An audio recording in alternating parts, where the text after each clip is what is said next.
want to know, now that you're in New York today, do you have any happy, chaotic moments with your kids? I've had so many happy, chaotic moments in the last 48 hours. First of all, we got on the plane, the whole family, because it was Poet's birthday, and I was like, okay, we're gonna be in New York for her birthday because I'm not gonna be without my daughter for her birthday. So literally, I was like, what do I do? Oh, bring the whole family, of course. So my big brother, who's shooting right now, my nieces, the whole gang, 8 of us on the plane, and what happens? We're circling over Manhattan, and they ran out of gas. So we had to land in Pittsburgh, where we had this crazy layover, and literally we were gonna drive a car here, but then it was like an 8-hour drive.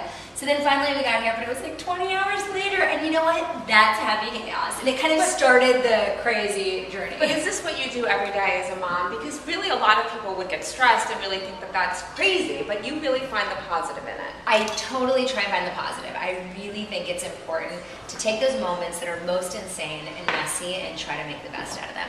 And if that means getting down, my girls the other day were like, Mommy, come on the floor and play. And I'm like, you know, you have that moment where you're like, oh, but I'm an adult. And then you're like, wait a second, yes, I'm gonna get on the floor and play. And to embrace it, I can't tell you how many times I've walked into my house, my kids have been like, I need to show you my masterpiece, you know, and I go into a room, and there's this like beautiful white wall, and then there's like black Sharpie everywhere. But then what sets you over the edge? Because my son, who's right there, the other day took out a highlighter and wanted to write on the wall.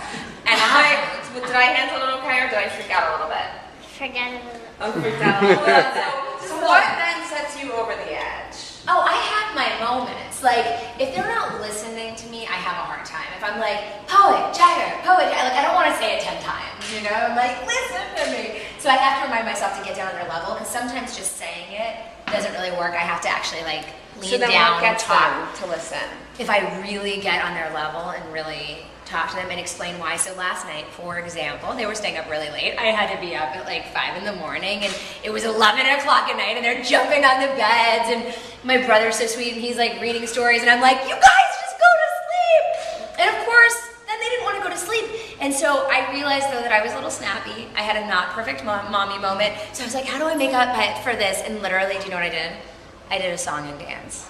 They were in bed. I need to bring you home. And I started singing to them. I'm like, I'm so sorry. And I broke into like my version of a Broadway show with a really bad So you like take a breath and yes. So when I realized that I've had an imperfect parenting moment, I try to like catch myself, and not that this happens all the time. Sometimes it happens the next day, and I'm like, okay, I'll do better tomorrow. And sometimes, like what happened last night, where I realized I was a little snappy, and how can I shift this so that they really have more memories of the good and those not perfect parenting moments. Love it. I'm going to try that, but every time I try to sing, my son says, Mom, stop. Well, yes, What is yours? you know what? About 30 seconds later, they told me to stop singing.